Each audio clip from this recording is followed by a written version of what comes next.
मैं एडवोकेट नवीन कुमार यादव। आज जो 75 मीटर का जो मामला जो राजस्थान में चल रहा है हाईवेज को लेकर, सड़कों को लेकर, उसके मामले में वॉइस ऑफ कोटपुतली की टीम ने आज हमारे पास एक सवालों की बड़ी लिस्ट भेजी है। उन सवालों का जवाब देने की हम कोशिश करेंगे। पिछली वीडियो में हमने बताया था कि 75 मीटर की जो जनहित याचिका है, इसकी शुरुआत कैसे हुई, कब हुई और क्यों हुई। आज इसके कुछ सवाल हैं, ज्वलंत मुद्दा है, उन सवालों का जवाब हम देने की कोशिश करेंगे। उनका पहला जो सवाल है वह है कि आखिर 75 मीटर नियम लागू करने की जरूरत क्यों पड़ी। ये जनहित याचिका का जब हमने वीडियो बनाया था उसमें भी स्पष्ट किया कि इसकी जरूरत इसलिए पड़ी। ये जनहित याचिका इसलिए दायर की गई थी कि एक अवैध धर्म काटा था NHI नेशनल हाईवे के ऊपर, और वहाँ कहीं एक्सीडेंट हो जाता है और वो 75 मीटर के दायरे से पहले था, कहीं ना कहीं वो अवैध था। और इसकी ज़रूरत इसलिए भी पड़ी कि अवैध जो निर्माण है वो लोगों की जान को खतरे में डालते हैं, आए दिन एक्सीडेंट होते हैं। और कोर्ट ने इसलिए भी सख्ती बरती है कि यह नियम है वो सड़क सुरक्षा और भविष्य में सड़क के चौड़ाईकरण को लेकर भी एक अहम हिस्सा है इस मामले का। जैसे जैसे जनसंख्या बढ़ रही है, ट्रैफिक बढ़ रहा है, तो कहीं ना कहीं जो हाईवेज की जो होमी है उसको अपने नियंत्रण में करने की भी कोशिश है। ये उनके पहले सवाल का जवाब है। दूसरा उनका सवाल है, क्या यह फैसला सड़क सुरक्षा बढ़ाने के लिए है या हाईवे के पास जमीन पर प्रशासनिक नियंत्रण के लिए है। देखिए, माननीय हाई कोर्ट ने स्पष्ट किया है कि सड़क सुरक्षा अनुच्छेद 21 का महत्वपूर्ण हिस्सा है। और इस मामले को हम देखें तो कहीं ना कहीं ये मामला सड़क सुरक्षा का ही है। एक्सीडेंट को रोकना, सुगम यातायात, सुरक्षापूर्ण सुरक्षित यातायात। और हाँ, हम ये कह सकते हैं कि हाईवे के पास जमीन पर प्रशासनिक नियंत्रण के लिए भी ये कदम हो सकता है।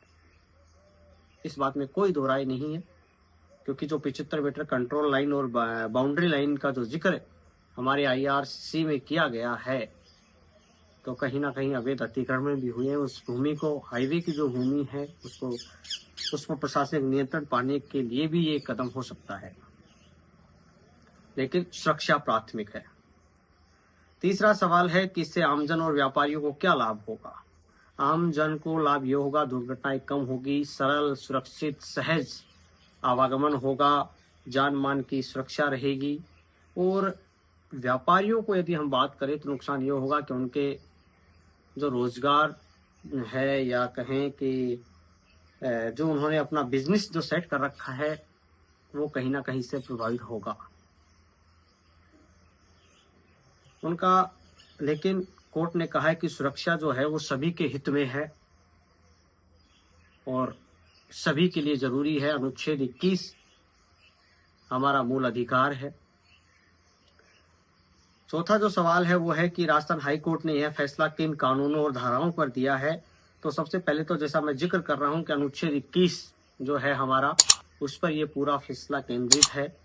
दूसरा है कि नेशनल हाईवे एक्ट 1956 की धारा 3A के तहत भी ये जो आदेश है, ये मामला है, ये अपना संबंध रखता है control of national highway act 2002।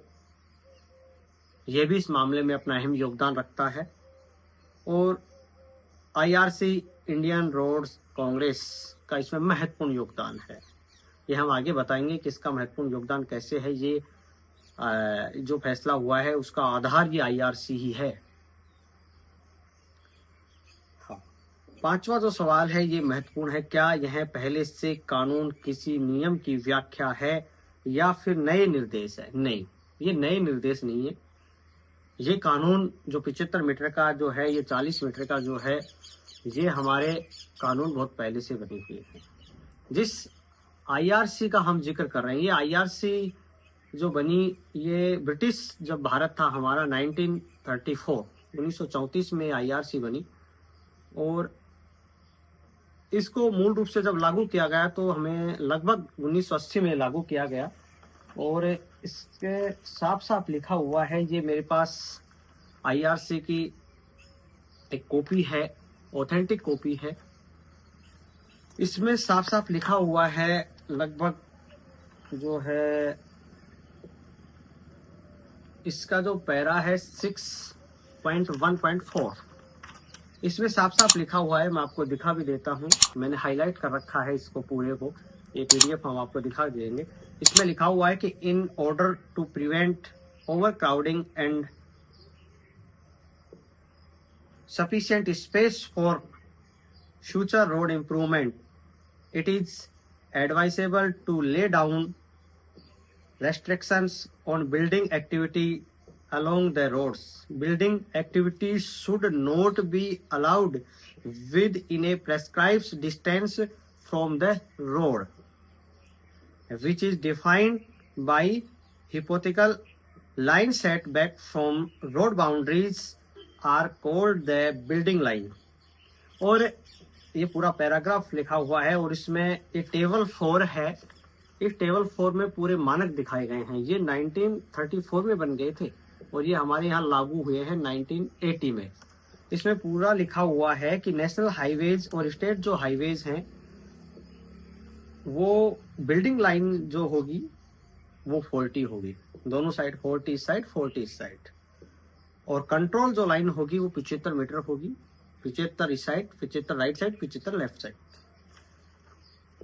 वही चीजें इसमें तीनों के बारे में बताया गया है। नेशनल हाईवे के बारे में भी बताया गया है, एमडीआर रोड के बारे में बताया गया है और अदर डिस्ट्रिक्ट रोड्स के बारे में बताया गया है, विलेज रोड्स के बारे में भी प्रावधान किया गया है। एमडीआर में कहा गया है कि 25 मीटर बिल्डिंग लाइन और कंट्रोल लाइन जो है वो 50 मीटर। अदर डिस्ट्रिक्ट रोड्स के बारे में 25 से 30 जो ये बताया गया है, 12.5 के लगभग जो होगा वो होगा बिल्डिंग लाइन और 17 साढ़े 17 के लगभग जो होगा वो कंट्रोल लाइन होगी अदर डिस्ट्रिक्ट रोड्स के लिए। विलेज रोड्स के लिए वही 12.5 के लगभग बिल्डिंग लाइन है और वो कंट्रोल जो लाइन है वो 15 मीटर है कंट्रोल लाइन। तो ये जो है ये 1980 में ये हमारे लागू हो गया था। 1980 के प्रावधान हैं, ये हमारी सरकारों की विफलताएं हैं कि इनको लागू एक बड़े पैमाने पर जन जन तक पहुंचा नहीं पाए और कहीं ना कहीं प्रशासनिक इकाइयों की भी ये विफलता रही। इसमें ये पूरा चित्र के द्वारा भी दर्शाया गया है। ये पीडीएफ हम इसमें दिखा देंगे अच्छी तरीके से। इसमें सब चीजें एक एक चीज खोलकर बताई हुई हैं, रोड, बिल्डिंग लाइंस के बारे में, कंट्रोल लाइंस के बारे में। ये तो आईआरसी है। इसके बाद में हम बात करें तो ये मैनुअल है हाईवेज का, 6 लाइन और 4 लाइन्स का मैनुअल है और ये लगभग 2009 या 10 के लगभग आया था। और इसमें भी इसका जो सेक्शन 4 है डिजाइन्स, इसमें सेक्शन 4 के 4.2 में लिखा हुआ है, ये पूरा जो है ये हाईवेज और सड़कों के बारे में जो डिजाइन है उसके बारे में लिखा हुआ है। और इसमें ये मैंने हाईलाइट कर रखा है, इसमें आईआरसी का जिक्र किया हुआ है। आईआरसी 73, आईआरसी 86, आईआरसी 38 और आईआरसी एसपी 23। तो आईआरसी जो 33 है ये ग्रामीण सड़कों के लिए मानक का निर्धारण करती है, जो अभी हमने बताया था कि लगभग 12.5 मीटर जो बताया था मैं बिल्डिंग लाइन और कंट्रोल लाइन 15.5 के 17.5 के लगभग जो बताई थी उनका। आईआरसी 73, आईआरसी जो 86 है ये करती है शहरों और शहरी क्षेत्रों के लिए सड़कों के मापकों का निर्धारण करती है, मापदंडों का निर्धारण करती है। और आईआरसी 38 जो है वो जो घुमाव जो होते हैं, मोड़ जो होते हैं, उनके बारे में लिखा गया है कि किस प्रकार से सड़कों में मोड़ देंगे। और आईआरसी एसपी 23 जो है ये ऊपर नीचे जो वक्र बनते हैं उनके बारे में स्पष्ट लिखा गया है। ये मैनुअल में भी ये चीजें लिखी गई हैं। जो आईआरसी ने जो डिसाइड किया है 75 metre, 40 metre, 25 metre, 30 metre, 70 metre जो भी है वो सारा मैनुअल में भी लिखा हुआ है। और ये मैनुअल 2009 या 10 के लगभग ये मैनुअल बना था। इसके भी पीडीएफ हम आपको ये दिखा देंगे, इसमें साफ साफ लिखा हुआ है। ठीक है। इसके बाद में यदि बात करें तो ये एक और है the control of national highway act 2002 में आया था। इसमें भी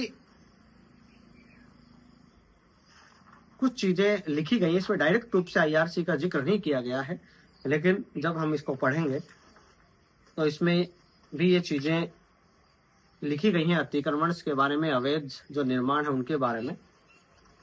तो हाँ, ये जो आपका जो सवाल था कि ये नियम है या अभी बने हैं, हाई कोर्ट ने दिए हैं या पहले से ही हैं, तो ये बिल्कुल ये पीडीएफ, ये नियम्स, ये जो एक्ट है, ये इस बात की गवाही देते हैं कि ये नियम बहुत पहले आ गए थे और इन नियमों की बुनियाद बहुत पहले लिखी जा चुकी थी, लेकिन हमारी सरकारों की विफलताओं के कारण, प्रशासनिक विफलताओं के कारण ये जन जन तक नहीं पहुंचे, अवेयरनेस नहीं पहुंची।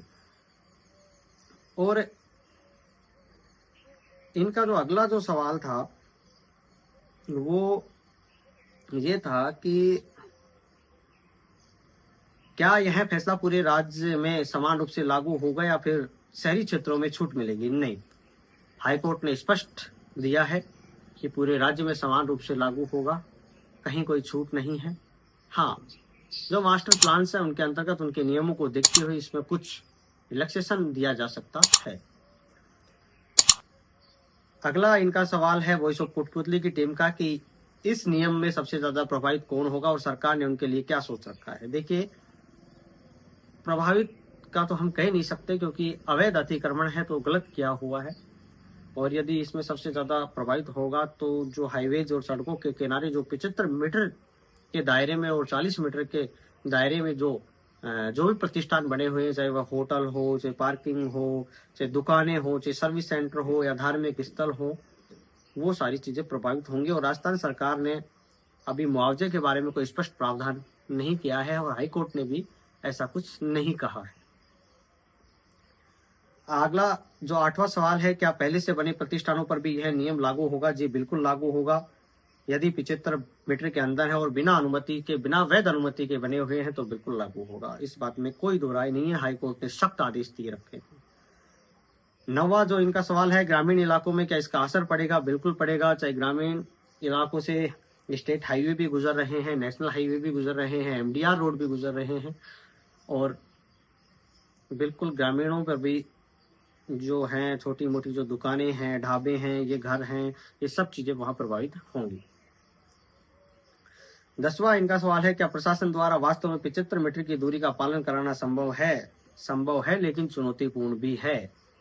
पीडब्ल्यूडी और एनएचएआई और जिला प्रशासन को माननीय हाईकोर्ट ने सर्वे करवाने के निर्देश दे दिए हैं। 2 महीने का इनको टाइम दिया है, और कहीं ना कहीं हम देखें तो राजस्थान में ये आदेश, टास्क फोर्स बनाने के आदेश भी जारी हो गए हैं। मेरे हाथ में कल का ये अभी 4-5 दिन पहले का ये लेटर है,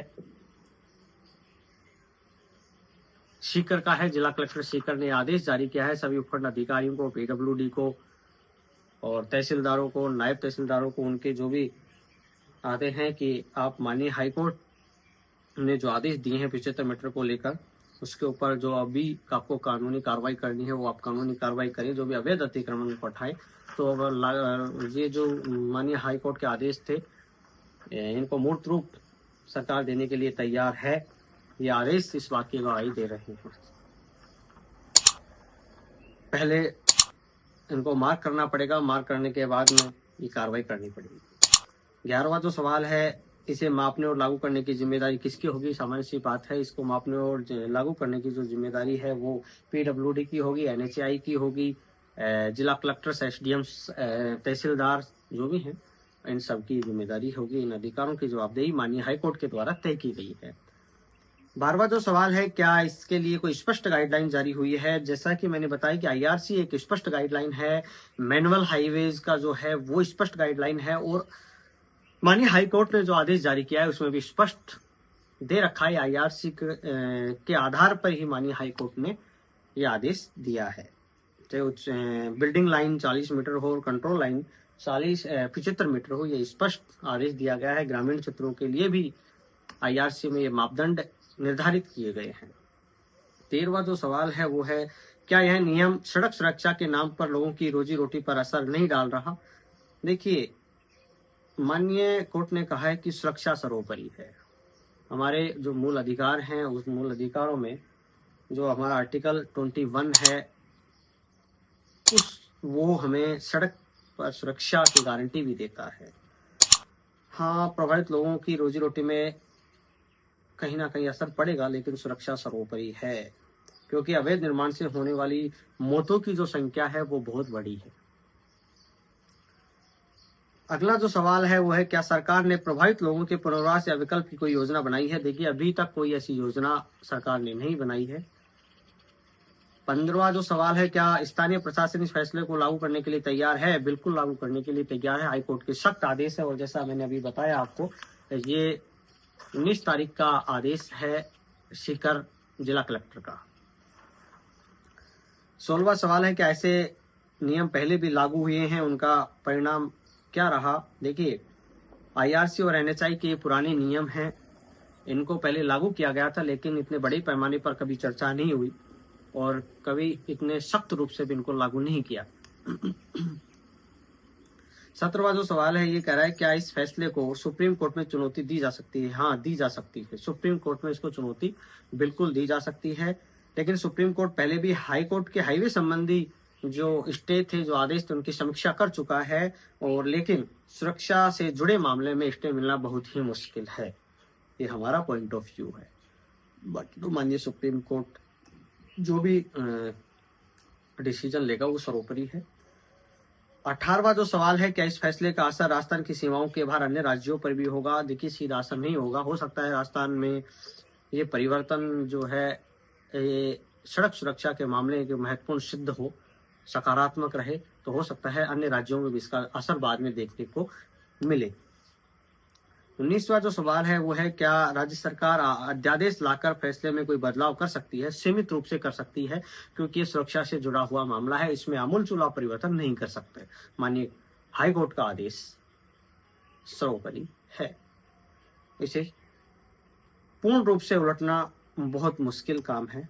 20वां जो सवाल है, जनहित के मद्देनजर रखते हुए राज्य सरकार के पास क्या ऑप्शन है? देखिए, जनहित को मद्देनजर रखते हुए राज्य सरकार के पास यही ऑप्शन है कि आप पुनर्वास की योजनाएं बनाएं, या वैध निर्माणों के लिए मुआवजे का आप ऐलान करें, और मास्टर प्लान्स के अनुसार आप समायोजन करें। जो भी व्यापारी हैं आप उनको विश्वास में लेकर इस कार्य को अंजाम दें, और जो भी अतिक्रमण जो हटा रहे हैं वो पारदर्शी तरीके से हटाएं। सबसे अंतिम जो सवाल वॉइस ऑफ कोटपुतली की टीम का जो हमें मिला है वो है, अगर नियम पुराने थे तो फिर सरकारी संस्थानों ने लोगों को पट्टे क्यों दिए? बिल्कुल, ये लापरवाही और समन्वय की कमी है, घोर लापरवाही है, क्योंकि ये नियम बहुत पहले आ गए थे और ये नियम आम जनता तक नहीं पहुंचे, और ये हाईवे नियम की अनदेखी की, और कोर्ट ने स्पष्ट कहा है कि आप इन नियमों की अवहेलना नहीं कर सकते। यदि नियमों की अवहेलना करेंगे तो आप कोर्ट की कहीं ना कहीं अवमानना कर रहे हैं। तो लगभग ये जो 20 सवाल हमें आज मिले हैं वॉइस ऑफ कोटपुतली की टीम में, तो हम यही कहेंगे कि ये जो नियम है ये बहुत पहले आ चुके थे, लेकिन हमारी सरकारों की निष्क्रियता के कारण, संवेदनहीनता के कारण ये जो नियम है ये जन जन तक एक जन चेतना के रूप में नहीं पहुंचे। अगर ये नियम बहुत पहले जन चेतना तक पहुंच जाते तो आज इनका इतना विरोध नहीं होता, और सरल और सहज, सुगम, सुरक्षित आवागमन होता रहता, और इतनी चर्चा भी नहीं होती। लेकिन खैर, देर आए दुरुस्त आए। माननीय हाई कोर्ट ने सुरक्षा के अधिकार को लेकर एक महत्वपूर्ण कदम दिया है। वॉइस ऑफ कोटपुतली की टीम का बहुत बहुत आभार, आप सभी का बहुत बहुत आभार। जय हिंद, जय भारत। अगर अभी तक आपने चैनल को सब्सक्राइब नहीं किया है तो चैनल को लाइक, शेयर व सब्सक्राइब अवश्य करें। जिले की तमाम छोटी बड़ी खबरों को जानने के लिए बने रहे वॉइस ऑफ कोटपुतली के साथ। बालाजी फिनसर्व, जहां मिलती है आपको वाहन बीमा, स्वास्थ्य बीमा, म्यूचुअल फंड, जीवन बीमा, फाइनेंस, साधारण बीमे की सभी सुविधाएं। कार्यालय बानसूर महाविद्यालय के पास, बाईपास रोड, बानसूर। मुख्य कार्यालय लालकोठी, कोटपुतली। अधिक जानकारी के लिए संपर्क करें 8302367656।